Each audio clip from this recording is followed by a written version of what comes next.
Jean-Marc Brem, bonjour. Bonjour. Une nouvelle expérience, vu vos difficultés actuellement, va se passer là aujourd'hui. Oui, tout à fait.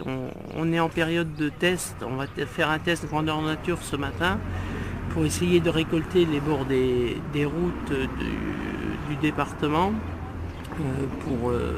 pour avoir une solution supplémentaire à pallier au déficit de fourrage dont on va être victime.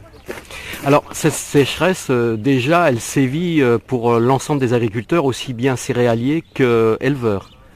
Effectivement, aujourd'hui, toutes les cultures et tous les secteurs sont touchés par la sécheresse, en sachant que si le rendement en grande culture est affecté par certains endroits très fortement, le secteur d'élevage, la situation est bien plus critique encore, puisqu'il s'agit d'avoir suffisamment d'alimentation pour les animaux pour faire passer la période hivernale. Alors le consommateur aujourd'hui, est-ce qu'il va être touché ou est-ce qu'il est touché ? Alors je pense que le consommateur aujourd'hui, il est surtout ravi d'avoir autant de soleil pour les belles journées et des soirées de barbecue, dont on profite aussi.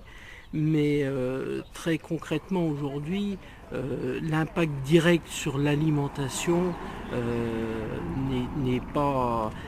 On sait aujourd'hui que les produits alimentaires et agricoles, je ne donnerai que l'exemple du pain, la farine c'est 5% du prix de la baguette. Ça c'est la réalité. Donc même si le prix double 5%, les effets aux consommateurs dus à la farine sont très très limités malgré tout. Et ce schéma est vrai pour toutes les productions et tous les produits alimentaires. Le prix du produit agricole de base de départ ne pèse plus lourd dans le produit fini quel qu'il soit. Alors l'agriculteur aujourd'hui avait beaucoup de difficultés pour finir ses fins de mois. Demain ça va être encore pire. Alors effectivement, et c'est là que je disais tout à l'heure que l'élevage va être doublement impacté. Aujourd'hui on assiste à une décapitalisation partielle des effectifs par manque de fourrage. Donc on est en train de préparer, si on ne s'organise pas, de vrais flux d'importation de viande dans 2 ans si on ne sait pas passer cette crise de la sécheresse. Alors le foin, la paille aujourd'hui, tout le monde est mobilisé sur ce marché. Ça fluctue beaucoup, ça doit beaucoup augmenter là aujourd'hui puisqu'il y a plus de demandes que d'offres. Effectivement, aujourd'hui déjà sur la paille, on est à la moitié des volumes d'une année normale. Donc forcément ça donne une tension sur le marché de la paille. Là on est sur des opérations de solidarité mais aussi de respect, et on compte sur la solidarité entre paysans pour sauver une partie, mais on est aussi dans le monde réel économique. Donc fatalement, il y a de la pression sur tous les fourrages et tous les coproduits. Alors aujourd'hui, avec le Conseil général, vous faites des essais. Si ça s'avère concluant, c'est quelque chose qui va représenter beaucoup pour les agriculteurs, ces apports. Alors, en volume, le fauchage des routes, c'est pas quelque chose de mirobolant. On ne vise par rapport à cette opération pas seulement les volumes routiers. Il y a aussi des zones qui sont non exploitées aujourd'hui, où on peut étendre cette activité. Et comme je le disais, le fauchage des bords de route, ça fait partie d'un panel de solutions à mettre en œuvre par la profession dans son ensemble pour limiter les dégâts. C'est ça l'objectif. Aujourd'hui, dans la situation dans laquelle on est, on ne peut pas se permettre de laisser une solution de côté. Toutes les solutions sont bonnes à prendre et à mettre en œuvre. Alors aujourd'hui, vous êtes peut-être en train de faire l'inventaire de toutes ces parcelles qui auraient besoin d'être fauchées pour pouvoir récupérer le foin ou le fourrage. Tout à fait, on est en train d'inventarier tout ça.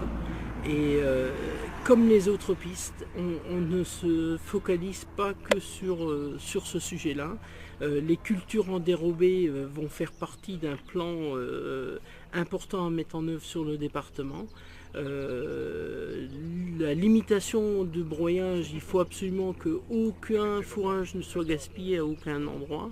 Donc c'est un ensemble de panels qu'on est en train de mettre en œuvre. Alors aujourd'hui on parlait de l'élevage, mais il y a aussi les céréaliers qui doivent quand même avoir des difficultés en ce qui concerne cette chaleur. Effectivement, aujourd'hui, l'impact en fonction des secteurs, la grosse difficulté de cette année aussi par rapport à la sécheresse, même sur le territoire de la Moselle, l'hétérogénéité entre communes est quand même relativement importante, puisque les pluies qu'on a eues, c'est des petits orages, c'est même pas de gros orages, des petits orages ci et là répartis. Et aujourd'hui, on a des secteurs céréaliers où le rendement est affecté à 30-40% sur certaines cultures. Et ça va continuer ces dégâts? Aujourd'hui, on est l'épée de Damoclès, c'est la pluie qui tombera ou qui ne tombera pas. Il n'y a aucune raison, si on n'a pas de pluviométrie, que ça s'arrête. Et aujourd'hui, le déficit est tel que la seule solution, c'est des pluies régulières, puisqu'on ne peut pas se baser sur de l'eau en stock. Et le marché français dans le même état? Et le marché français, naturellement, est dans le même état.